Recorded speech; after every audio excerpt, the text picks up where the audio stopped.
الحمدللہ رب العالمین والصلاة والسلام علی سید المرسلین اما بعد فاعوذ باللہ من الشیطان الرجیم بسم اللہ الرحمن الرحیم الصلاة والسلام علیک یا رسول اللہ وعلی آلک واصحابک یا حبیب اللہ الصلاة والسلام علیک یا نبی اللہ وعلی آلک واصحابک یا نور اللہ۔ درود پاک پڑھنے کے بے شمار فضائل و برکات ہیں۔ بہت ساری احادیث فضائل درود میں ملتی ہیں، اور درود پاک کے فضائل سنتے ہیں تو ایمان تازہ بھی ہو جاتا ہے۔ ایک ایسی خوبصورت فضیلت کہ شاید ہی کوئی ایسا مسلمان ہوگا جس کے دل میں یہ تمنا نہ ہو کہ نبی پاک علیہ الصلوۃ والسلام کا دیدار بھی نصیب ہو جائے اور اللہ کرے آقا سے ملاقات بھی نصیب ہو جائے۔ نبی پاک سے ملاقات سبحان اللہ، صحابہ نے کی نا، کیسا دیدار تھا کہ جو ایمان کی حالت میں دیکھتا تھا تو صحابی کے درجے پر پہنچ جاتا تھا۔ صحابی کی تعریف کیا ہے؟ What is the definition of صحابی؟ کہ جس نے ایمان کی حالت میں نبی پاک کا دیدار کیا یا ان کی صحبت اٹھائی اور ایمان کی حالت میں اس کا انتقال ہو گیا۔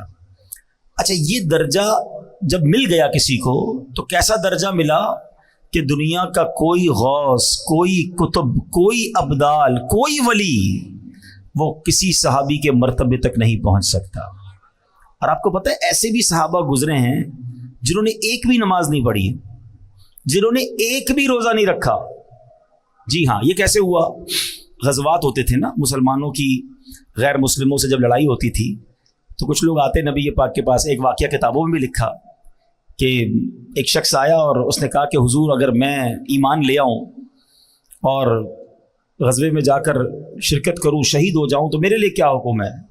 آقا نے فرمایا تمہیں بھی جنت ملے گی۔ کلمہ پڑھا اور لڑنے چلے گئے اور شہید ہو گئے۔ کوئی نماز ہی نہیں پڑھی، کوئی سجدہ ہی نہیں کیا، لیکن چونکہ دیدار مصطفیٰ ہو چکا تھا، ایمان کی حالت میں جلوہ جانا دیکھ لیا تھا، تو کروڑوں نماز پڑھنے والے، سجدے کرنے والے، لاکھوں عبادتیں کرنے والے ایک طرف، اور جس نے جلوہ جانا دیکھ لیا اس کا مرتبہ ایک طرف۔ تو یہ دیدار مصطفیٰ کی برکت ہے، یہ صحبت مصطفیٰ کی برکت ہے کہ جس کو نصیب ہو گئی اس کا وہ مرتبہ ہو گیا اور پھر وہ قطعی جنتی ہو گیا۔ ہاں، جس کو گارنٹی کہتے ہیں نا، قرآن نے گارنٹی دے دی ان کے بارے میں۔ جبھی تو دعوت اسلامی والے کیا نعرہ لگاتے ہیں؟ ہر صحابی نبی، ہر صحابی، ہاں، چاہے وہ چند گھنٹے، چند منٹ پہلے مسلمان ہوئے ہوں، مگر چونکہ جلوہ جانا دیکھا، صحبت مصطفیٰ اٹھائی، تو وہ درجہ مل گیا کہ زمانے کا غوث بھی اس کا مرتبہ نہیں پا سکتا۔ تو اب سمجھو دیدار مصطفیٰ کی بات۔ ایک عشق والی بات بھی کہہ دیتا ہوں۔ بہت پہلے مجھے ایک شخص نے ایک بات کہی تھی، وہ کہتے ہیں نا کچھ باتیں دل میں گھر کر جاتی ہیں۔ انہوں نے ایک بات کہی تھی کہ مدینہ شریف میں ملاقات ہوئی تھی، اور انہوں نے ایک جملہ کہا کہ پتہ ہے کدھر آئے ہو؟ مدینے جاتے ہیں لوگ، شاپنگ کر رہے ہوتے ہیں، ہنسی مذاق کر رہے ہوتے ہیں، گھوم پھر رہے ہوتے ہیں۔ انہوں نے فرمایا پتہ ہے کدھر آئے ہو؟ اگر 1450 سال پہلے آ جاتے تو صحابی بن جاتے۔ ایک جملہ کہا انہوں نے، لیکن سمجھ والوں کے لیے بہت بڑی بات ہے کہ یہی تو ہوتا تھا نا کہ آقا کے زمانے میں لوگ دور دور سے آتے تھے، ایمان لاتے تھے، دیدار کرتے تھے، صحابی بن جاتے تھے۔ ہم 1450 سال بعد والے لوگ ہیں، ہمیں صحبت مصطفیٰ میسر نہیں، مگر مدینہ تو ہے نا، اس کا مقام کیا ہے سمجھو۔ تو اب پھر آتا ہوں اپنی بات کی طرف کہ ملاقات مصطفیٰ، صحبت مصطفیٰ، جی ہاں، آپ کو بھی مل سکتی ہے، مجھے بھی مل سکتی ہے۔ وہ کیسے؟ نبی پاک صلی اللہ تعالی علیہ وسلم نے خود فرمایا کہ جو کوئی شخص، حدیث پاک کا مضمون ہے، مجھ پر روزانہ 50 بار درود پاک پڑھے گا، کل بروز قیامت میں اس سے مصافحہ فرماؤں گا۔ ہائے ہائے، مصافحہ کس سے؟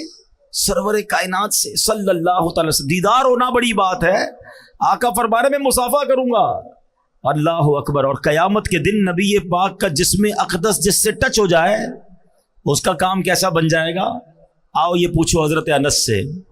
حضرت انس رضی اللہ عنہ صحابی رسول ہیں، آپ کے گھر میں ایک دسترخوان تھا، ایک بڑا سا رومال تھا، جب بھی اس رومال کو دھونے کی ضرورت پیش آتی تھی نا تو حضرت انس کیا کرتے تھے، اس رومال کو آگ میں ڈال دیتے اور تھوڑی دیر بعد باہر نکالتے تو میل جل جاتا تھا، کپڑا صاف ہو جاتا تھا۔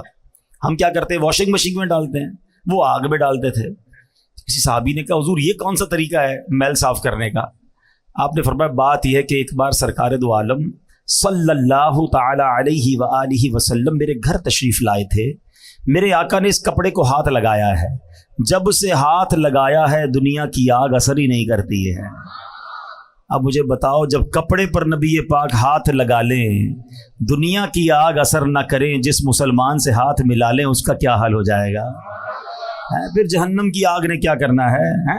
وہ نعت کا شعر ہے نا، آقا کا گدا ہو اے جہنم میں تو بھی سن لے، وہ کیسے جلے جو کہ غلام مدنی ہو، وہ کیسے جلے جو کہ غلام مدنی ہو۔ اب درود پاک، اب سوچ لو کتنے پڑھنے ہیں درود، کنجوسی نہ کرو، درود پڑھنے پکڑ لو اس کو۔ بیمار ہو درود پڑھو، پریشان ہو درود پڑھو، روزی کا پرابلم ہے درود پڑھو، اولاد چاہیے درود پڑھو، ٹینشن ہے درود پڑھو، مدینے جانا ہے درود پڑھو، دیدار مصطفیٰ کرنا ہے تو درود پڑھو۔ ہاں ہر درد کی دوا ہے صلی علی محمد، تعویذ ہر بلا ہے صلی علی محمد۔ میں بھی نیت کروں اور آپ بھی نیت کریں، کثرت کے ساتھ درود پاک پڑھنے ہیں۔ آئیے مل کر محبت کے ساتھ بآواز بلند درود پاک پڑھ لیں۔ صلو علی الحبیب صلی اللہ تعالی علی محمد صلی اللہ علیہ وسلم۔ ایک بہت ہی خوبصورت حدیث پاک، اس میں ایک بڑا پیارا واقعہ، اور یہ بخاری شریف میں حدیث پاک موجود ہے، اور یہ حدیث کا میں آپ کو خلاصہ پیش کروں گا۔ امیزنگ سٹوری ہے، کمال کا سبق آموز واقعہ ہے۔ چلے ایک چھوٹی سی بات اور کر لو، اشارہ کہہ کے نکل جاؤں گا۔ کچھ لوگ کہتے ہیں یار آپ واقعات بڑے سناتے ہیں، کوئی قرآن و حدیث کی بات کیا کرو، واقعات بڑے سناتے ہیں۔ تو میں تو بخاری سنا رہا ہوں۔ نبی پاک علیہ الصلوۃ والسلام نے جا بجا صحابہ کو واقعات بتائے ہیں۔ اچھا قرآن پاک جس نے پڑھا ہے، چلو ہم قرآن کی بات کرتے ہیں۔ قرآن میں کتنے واقعات ہیں؟ 100 سے زیادہ واقعات قرآن میں۔ سورہ بقرہ کو بقرہ کیوں کہتے ہیں؟ بقرہ کہتے ہیں گائے کو، اس میں گائے والا واقعہ ہے۔ سورہ نمل چونٹی کی سورت، چونٹی کا واقعہ ہے، ٹھیک ہے جناب۔ سورہ کہف میں 3 واقعات موجود ہیں، ٹھیک ہے نا۔ تو واقعات ہی واقعات ہے، 100 کے قریب واقعات۔ سورہ یوسف پورا حضرت یوسف علیہ السلام کی سیرت کا واقعہ موجود ہے۔ تو نہ جانے کیوں ان کو پرابلم ہے۔ ایکچولی پہلے سمجھے بات، قرآن میں واقعات کیوں ہیں، حدیث میں واقعات کیوں ہیں۔ اب سائنس جا کر سمجھی ہے۔ اب آپ دیکھیں بچوں کو کوئی بھی بات سکھانی ہوتی، کوئی سٹوری سناتے ہیں اسکول میں، کیوں سناتے ہیں؟ سٹوری سے بات سمجھ آ جاتی ہے، فٹ ہو جاتی ہے ادھر۔ یہ انسان کی سائیکی ہے، انسان کی نفسیات ہے، قرآن کا اسلوب ہے، قرآن کا انداز ہے کہ سمجھانا ہے تو پچھلی قوموں کے واقعات قرآن نے بیان کیے، پھر سمجھایا انہوں نے ایسا کیا تم نہ کرنا، ورنہ وہ برباد ہوئے تم بھی برباد ہو جاؤ گے۔ بالکل اسی طرح حدیث میں واقعات بھرے ہوئے ہیں۔ تو جن کو واقعات سے پرابلم ہے، لگتا ہے انہوں نے خود قرآن و حدیث نہیں پڑھی ہے۔ اب میں بخاری شریف کا واقعہ سنانے جا رہا ہوں، اب غور سے سنیے گا۔ نبی پاک علیہ الصلوۃ والسلام نے فرمایا کہ بنی اسرائیل کے 3 آدمیوں کا یہ واقعہ بیان کیا کہ بنی اسرائیل میں 3 شخص تھے۔ ان میں سے ایک برس یعنی کوڑ کے مرض میں گرفتار تھا، ایک گنجا تھا، اس کے بال ہی نہیں آتے تھے، ایک بندہ تھا جو اندھا تھا، اس کی آنکھیں نہیں تھیں۔ اب اللہ کریم کی طرف سے ان کا امتحان سلیکٹ ہوا کہ ان کا امتحان کرنا ہے۔ تو اب کیا ہوا، ایک انسانی صورت میں فرشتہ آیا اور اس نے آ کر پہلے برس کے مریض سے پوچھا، جس کے جسم پر کوڑ کا مرض تھا، کہ تجھے سب سے زیادہ کیا چیز پسند ہے؟ تو یہ انسان کی فطرت ہے کہ وہ وہی پسند کرتا ہے جو اس کے پاس نہیں ہوتی ہے۔ یہ ایک انسان کی پرابلم ہے۔ تو اس کے جسم پر سفید داغ تھے، دھبے تھے، کوڑ کا مرض تھا، کہ مجھے اچھا رنگ اور صاف جلد بڑی پسند ہے۔ فرشتے نے اس کے جسم پر ہاتھ پھیرا، ہاتھ پھیرنا تھا کہ اس کا جسم بالکل صاف ستھرا ہو گیا، جلد بھی صاف ستھری ہو گئی، کوڑ کا مرض ختم ہو گیا۔ اب اس سے پوچھا تجھے کون سا مال زیادہ پسند ہے؟ تو وہ کہتا ہے مجھے اونٹ بڑے پسند ہیں۔ تو فرشتے نے اس کو ایک حاملہ اونٹنی دی، بچہ دینے والی اونٹنی دی اور برکت کی دعا دی، اور فرشتہ چلا گیا۔ اب فرشتہ گنجے کے پاس آیا کہ تجھے کیا پسند ہے؟ کہتا ہے میری تو تمنا یہ بس بال آ جائیں، سر پہ بال ہی نہیں ہے، بڑی کوشش کی ہے مگر بال نہیں ہے۔ تو فرشتے نے اس کے سر پر ہاتھ پھیرا، بہترین بال آ گئے، بڑا خوبصورت بال آ گئے۔ کہا اچھا بتا مال کون سا پسند ہے؟ تو وہ کہتا ہے کہ بس مجھے ایک گائے بڑی پسند ہے۔ اس زمانے میں جانور مال ہوتا تھا۔ اب بھی جو گاؤں گوٹ کے لوگ ہیں نا، شاید شہر والوں کو سمجھنا آ رہا ہو کہ پیسے مانگنے تھے، گاڑیاں مانگنی تھی، کیا کسی نے اونٹ مانگا، کسی نے گائے مانگی۔ گاؤں گوٹ کے لوگوں کے لیے اب بھی یہ ان کا مال ہوتا ہے، ہم شہر والے ہمیں شاید اس کا اندازہ نہیں۔ بہرحال اس نے کہا کہ مجھے گائے بڑی پسند ہے۔ فرشتے نے حاملہ گائے جو بچہ دینے والی گائے تھی اس کو دی، برکت کی دعا دی اور آگے چلا گیا۔ اب تیسرے کے پاس پہنچا فرشتہ، وہ کون تھا؟ اندھا۔ تو فرشتے نے پوچھا کہ تجھے کیا پسند ہے؟ کہتا ہے اندھے کو کیا چاہیے؟ آنکھیں چاہیے، میں تو دیکھ ہی نہیں سکتا دنیا میں کیا ہو رہا ہے، کاش مجھے آنکھیں مل جائیں۔ فرشتے نے اس کی آنکھ پر ہاتھ پھیرا، دعا دی، اس کی آنکھیں روشن ہو گئی۔ پوچھا کون سا مال پسند ہے؟ وہ کہتا مجھے بکریاں بڑی پسند ہیں۔ فرشتے نے اسے حاملہ بکری دی، بچہ دینے والی بکری دی اور دعا کی، برکت کی اور چلا گیا۔ اب اللہ کا کرنا دیکھیں کہ جو برس والا تھا اس کو اونٹنی دی تھی، گنجے کو بال بھی دی اور گائے بھی دے دی، اندھے کو آنکھیں بھی مل گئیں اور بکریاں بھی مل گئیں۔ اب اللہ پاک نے اتنی برکت دی کہ تینوں کے پاس ریوڑ کے ریوڑ ہو گئے، یعنی دوسرے لفظوں میں وہ لاکھوں پتی ہو گئے، کروڑ پتی ہو گئے۔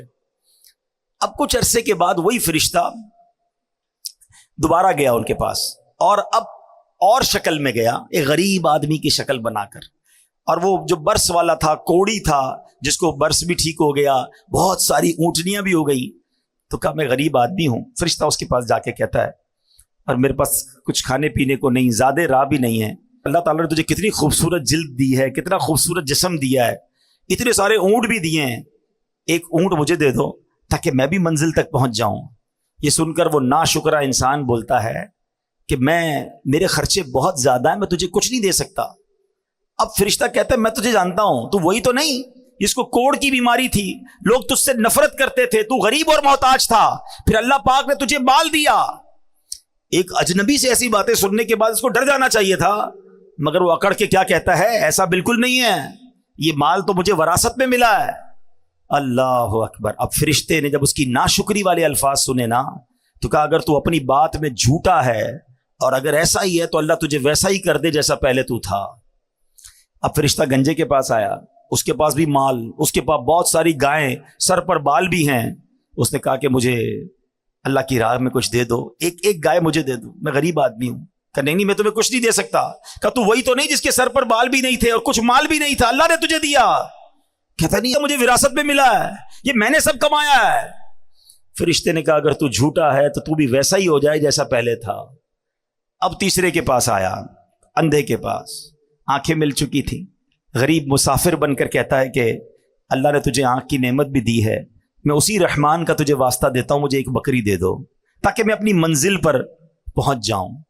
اچھا وہ جو اندھا تھا نا، جو آنکھ والا ہو گیا، اس کو اپنا دور یاد آ گیا کہ ایک زمانے میں بھی بڑا غریب تھا، میرے پاس بھی کچھ نہیں تھا، آج ایک غریب میرے دروازے پر آیا ہے، وہ بولا بھائی میں تو پہلے اندھا تھا، اللہ نے مجھے آنکھیں دی، یہ کرم رب نے کیا، ارے میرے پاس کچھ بھی نہیں تھا، یہ اللہ نے مجھے سارا مال دیا ہے، یہ میری بکریاں ہیں، جتنی چاہیے اس میں سے تم اٹھا کر لے جاؤ۔ اللہ اکبر۔ وہ فرشتہ کہتا ہے تمہارا مال تمہیں مبارک ہو، یہ سارا مال اپنے پاس رکھ، تینوں کا امتحان لیا گیا تھا، تیرے لیے اللہ پاک کی رضا ہے اور تیرے دونوں دوستوں یعنی کوڑی اور گنجے کے لیے اللہ پاک کی ناراضی ہے۔ یہ بخاری شریف کا واقعہ ہے، یہ حدیث پاک ہے، مگر کتنا درس ہے اس میں ہمارے لیے۔ ہم روتے ہیں اللہ کی بارگاہ میں، ہم گر گڑاتے ہیں، بلکہ سچی بات یہ کہ 10 سال پرانا والا وقت یاد کرو نا، کہ پہلے جیسے ہم ہیں تقریباً لوگوں کو اللہ نے پہلے سے اچھا کر دیا ہے، آسانیاں دے دی ہیں، بہتریاں آ گئی ہیں، مگر زبان ہے کہ شکر ادا نہیں کرتی ہے، زبان ہے کہ ناشکری ختم نہیں ہو رہی۔ اور پھر لوگ کہتے ہیں میں نے کمایا ہے، یہ میری محنت ہے، یہ میرا سارا کمایا ہوا ہے۔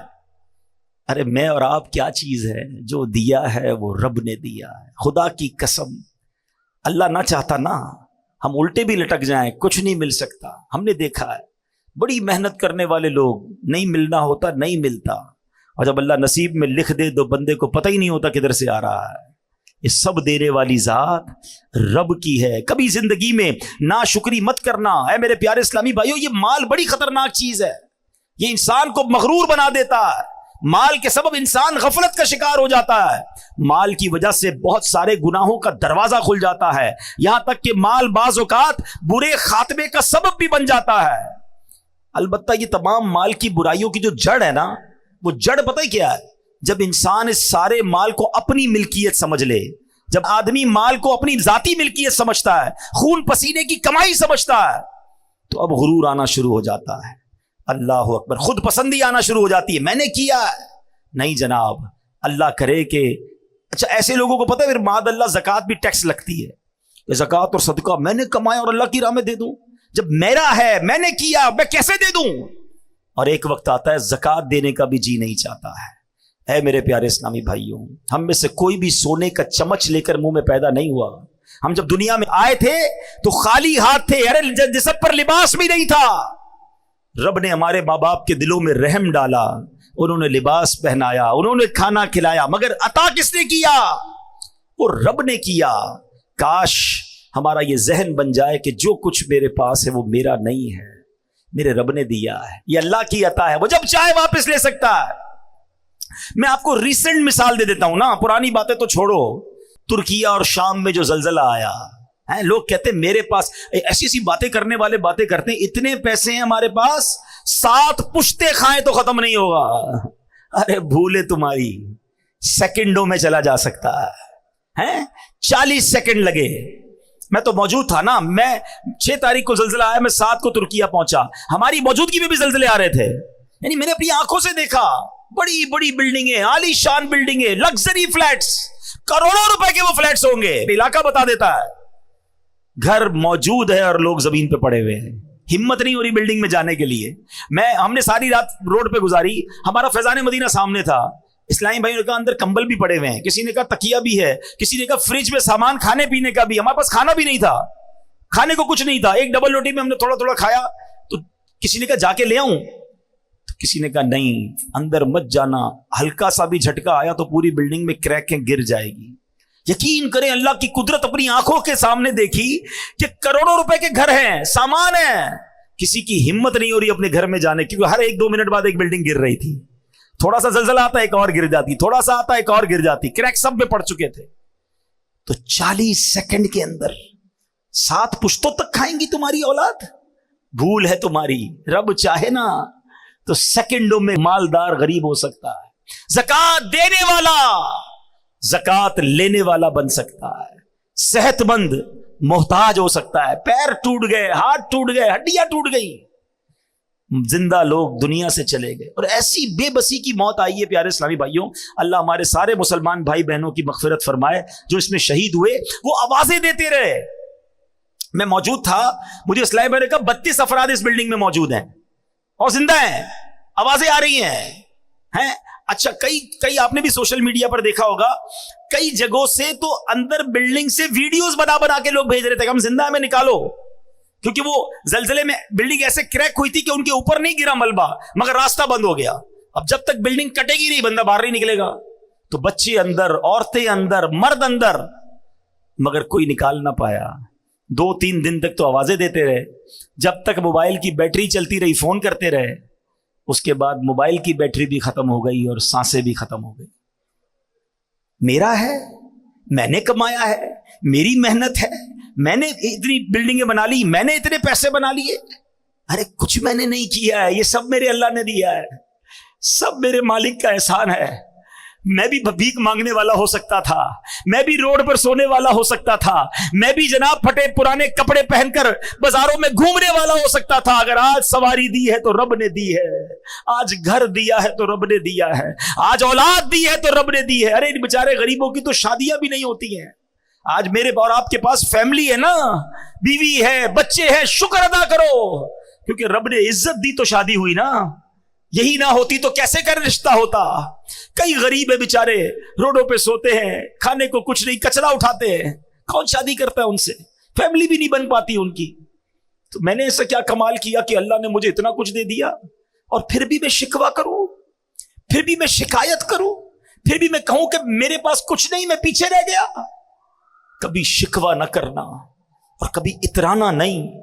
جو دیا ہے رب نے دیا ہے، میرا کچھ نہیں ہے، اللہ نے دیا. یہ ذہن بنا لو میرے پیارے اسلامی بھائیوں. اور پھر اگر مال کا حق ادا کرنا ہے نا تو پھر اللہ کی راہ میں خرچ کرو. جب ہے ہی اللہ کا، جب ہم یہ مان لیں گے، یہ سمجھ لیں گے یہ رب کا ہے، اللہ نے دیا ہے، تو پھر خرچ کرنا بھاری نہیں ہو جائے گا. پیسے والے تو بڑے آئے، لوگ کہتے ہیں پیسے والا ہونا چاہیے. ارے پیسے والا قارون بھی تھا اور پیسے والے عثمان غنی بھی تھے. اللہ قارونی مال نہ دے، عثمانی مال عطا فرما. اللہ سے دعا مانگا کرو، یا اللہ پیسے دے دے، نہیں یہ نہ کہا کرو اے اللہ مال دے تو تیری راہ میں خرچ کرنے کا دل بھی عطا فرما، مال دے تو عثمانی مال عطا فرما. میں کئی بار سنتا رہتا تھا، پڑھا بھی تھا کہ حضرت عثمان غنی کے مال میں اللہ نے کتنی برکت دی. پتہ ہے کیا کرتے تھے؟ وہ ہر بار خرچ کر دیتے تھے اللہ کی راہ میں، دل کھول کر خرچ کرتے. اللہ نے برکت کیسی ڈالی.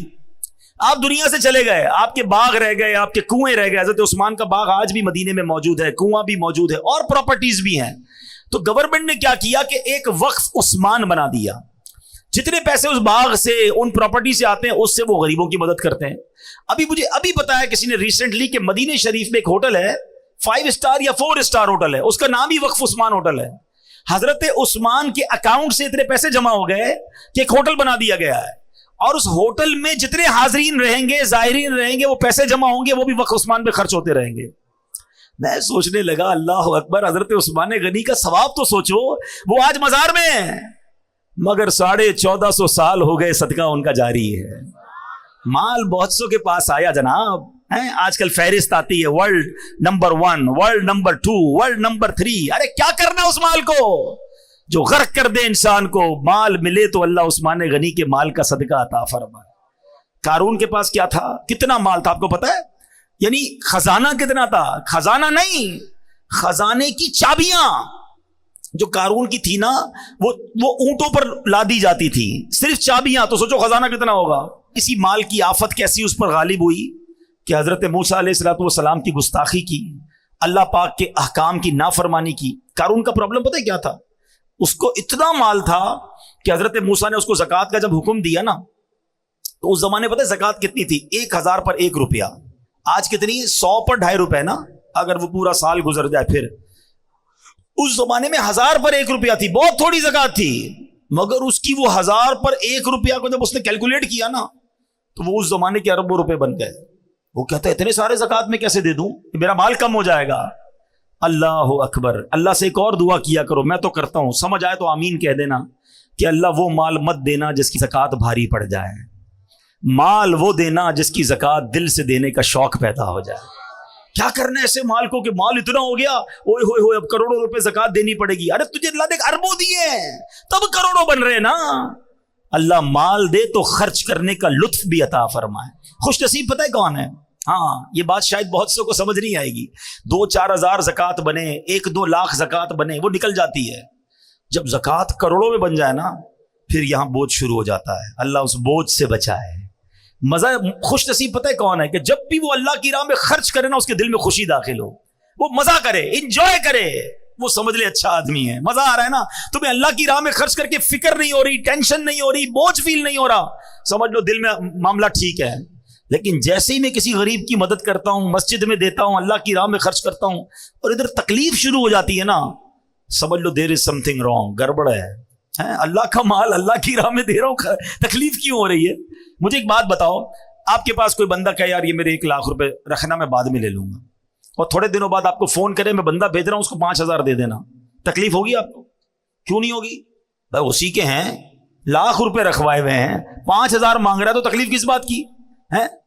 ہمارے پاس اللہ نے، مثال دے رہا ہوں، مثال کے طور پر لاکھ روپے رکھوائے اور 1 سال بعد 2500 روپے کا حکم آتا ہے کہ 2.5% زکوٰۃ دے دو. تکلیف کس بات کی ہے؟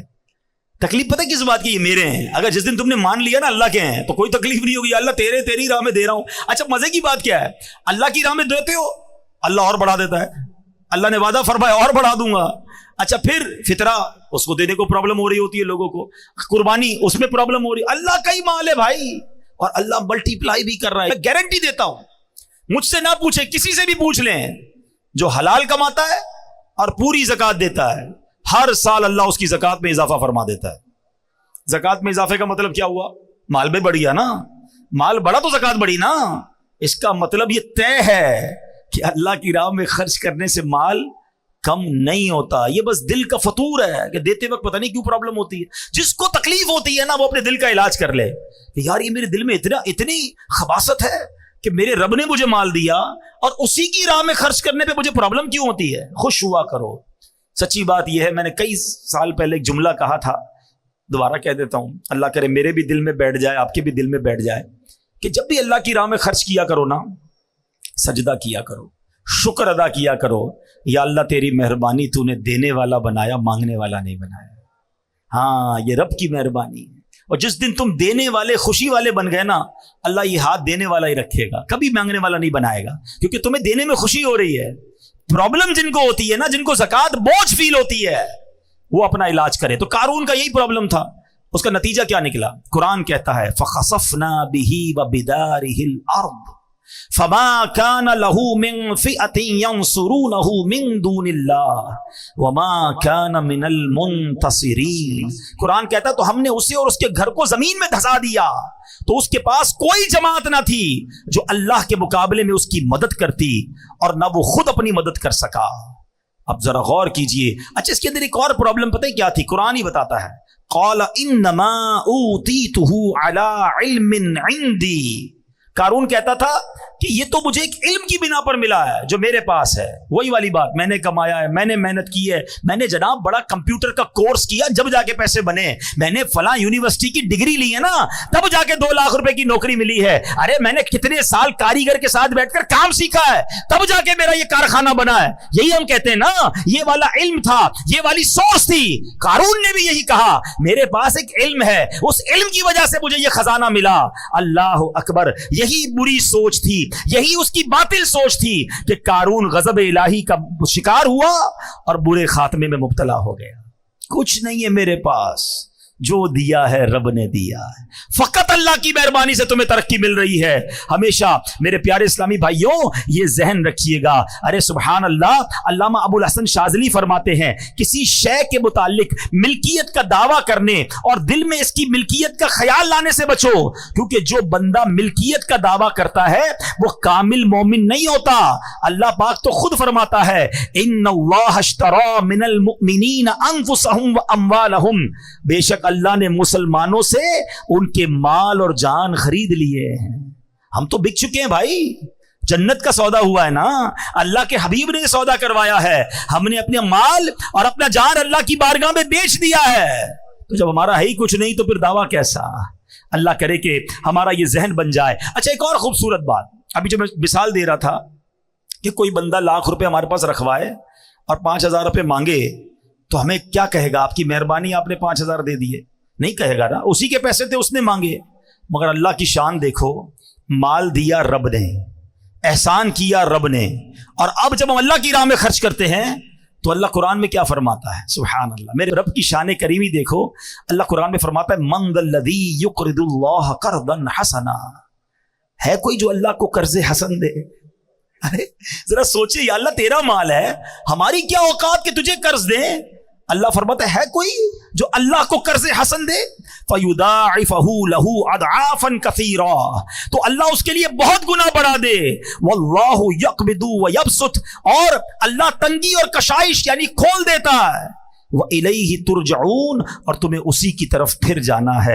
اللہ اکبر. تفسیر صراط الجنان میں اس آیت کے تحت ہے کہ راہ خدا میں اخلاص کے ساتھ خرچ کرنے کو قرض سے تعبیر فرمایا. یہ اللہ کا کمال درجے کا لطف و کرم ہے, کیونکہ بندہ بنایا ہوا اسی کا, مال اس کا عطا فرمایا ہوا, حقیقی مالک وہ, جبکہ بندہ اس کی عطا سے مجازی ملک رکھتا ہے. مگر قرض سے تعبیر کیوں کی گئی؟ علماء نے بڑی بحث کی. اللہ یہ فرما دیتا ہے کوئی جو اللہ کی راہ میں خرچ کرے, یہ کیوں فرمایا ہے کوئی جو اللہ کو قرض دے؟